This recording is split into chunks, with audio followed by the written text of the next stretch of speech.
Gory, gory, gory details. Gory, gory, gory details. Gory stories all are true. Gory details. Tales of trauma told by you. Gory details. Recordings made at public sites My nurse is wearing fishnet tights. Selected for the safety aid. who teaches lessons with each tape. With his friends, the air just And goes. sprinkled with his safety dust. Gory details now. Hello. Welcome to Gory Details. I'm Abram the Safety Ape, beloved mascot of the Art of Bleeding Foundation, and this is RT, the robot teacher. Hello. Okay, so today we have a story phoned in by one of our viewers about a medical emergency that involved an encounter with an insect, a flying A moth. You see, Abram can't bring himself to say the word moth because he has a phobia. A moth phobia. I wouldn't call it a phobia. It's more of a lovable quirk. Oh, like refusing to go into a room until I check to see if ET's under the bed? Yes. Or how you can't pee unless that stupid Ellen Parsons tape is playing. It relaxes me. Or secretly writing romantic fiction about Hardcastle and McCormick. Or trying to rehydrate beef jerky in the bathtub. That wasn't beef jerky. Oh.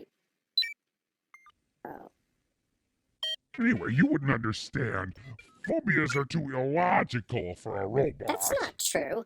I have a variety of pre-programmed phobias. I'm afraid of snowmen, minor birds, and the Pillsbury Doughboy.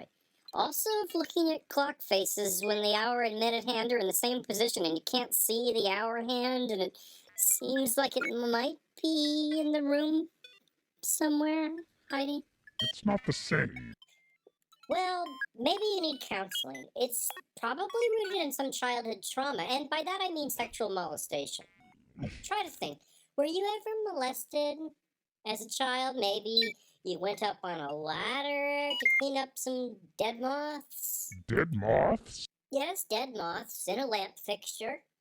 And your uncle looked up and saw you weren't wearing any underwear? I don't wear underwear. I don't even wear pants. So you were asking for it. It was an act of subconscious seduction. And the moths were the witnesses. You wanted them dead, and that's why you blame yourself What? for their How deaths. could moths be witnessing anything if they were already dead before I climbed the ladder? I climbed the ladder. It's coming back. We're making progress. I'm just repeating what you said. So you're up on the ladder, but still you envy their oblivion. What? Dead, dry, Archie, I don't even lifeless, have an uncle. not- Listen, we have to get on with today's story. It's Oh. getting late, see? Oh, All right, let's just get the tape recorder out here, okay? And the magic safety dust, please.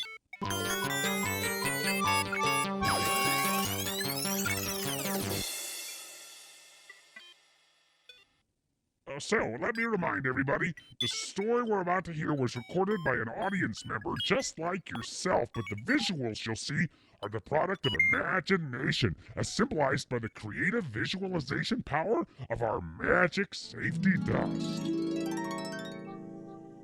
Gauze and bandage, splint and cast, safety dust, show us the past.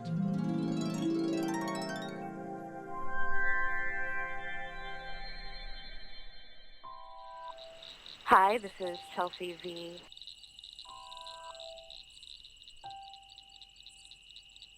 I was staying at my mom's house.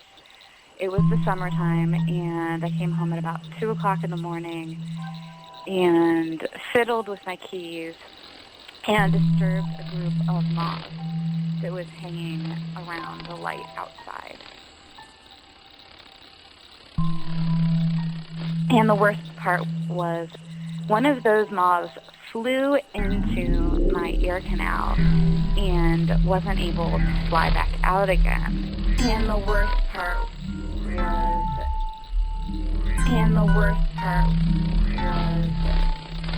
I had to wake my mother up, have her drive me to the emergency room, and have the moth irrigated from my ear. So it was very, very loud, and very disturbing. And the worst part was that the nurse didn't see the moth in my ear, so she didn't believe me. And the worst part, she didn't believe me. And the worst part, she didn't believe me.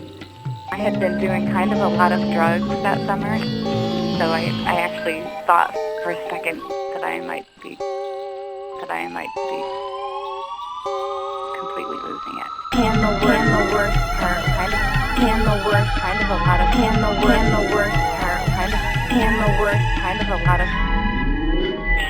she didn't believe me. And the drugs. Okay.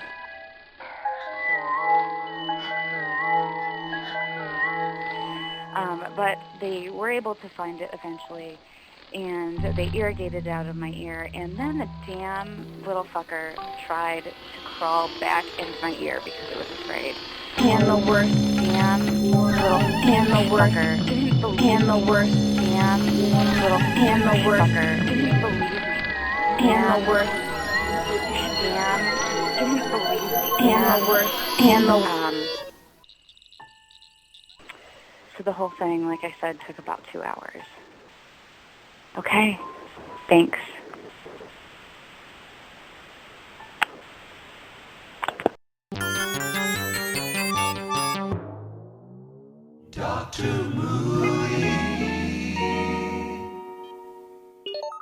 Time to review.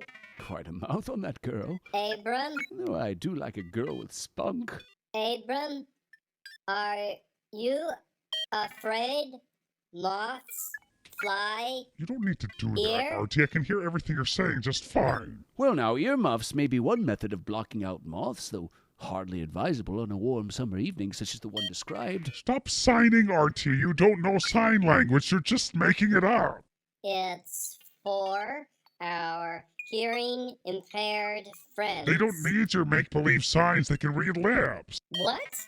I don't even have lips, and your mouth doesn't move. Yes, it does. It's subtle movement. It doesn't move. It's something I noticed 5 years ago. I didn't want to say anything. Maybe you had a stroke. See here, I'm the only one around here who has had a stroke, and I must insist that for once we stay on topic. We all know you had a stroke, Dr. Moody. I'm the one who had to clean you up, remember? Yes, and you ruined my pants in that infernal ruined washing your machine. pants. His mouth moves, but it doesn't really sync with the word. RT, we don't need this sort of commentary. The topic at hand is the safety issues raised by our moth incident. Well, you're all against my earmuff, so I'm out of suggestions. Drugs? Maybe drugs were a factor. Couldn't the moths have been attracted into her ear by the promise of drugs? Or not so much the promise as a chemical dependency. Like if they had become hooked by previously drinking the blood of some kind of drug addict. Moths don't drink blood, Abram. Anyway, it would be more like her ear would just be a good place to party because it's kind of a anything goes, drug-friendly environment. Or a good place to hide out from narcotics agents. Apparently, neither of you read my drug awareness leaflet. I gave mine to some school children, but then a man told me I had to stay 500 feet away because of how you wrote it. I was merely attempting to capture the bohemian parlance of the streetwise addict. It was the scene where they drown the narcotics officer and then have sex in the same bathtub in all his blood. Yes, sex, death, the primordial waters of chaos. Did I ever tell you about the party where I chatted with noted beat poet Allen Ginsberg while we were... Yes, 18 minutes ago, and yesterday on the way to the drugstore, and then again during dinner, and then when I was trying to use the bathroom after dinner, you kept knocking on the door, and I suspected you wanted to get in to tell me, so I just tried to hold my breath and hold it all in so nothing would splash. And then after I went to bed, you came into my room at 2:15, and you woke me up to tell me again. I've just started locking my door. Well, Anyway, apparently Ginsberg believed that the flow of the blood to his I brain... think that about wraps it up. Thanks for watching, and please do check back for future installments of Gory Details. Where stories of the traumatized are dramatized. Morbid curiosity is the only kind there is.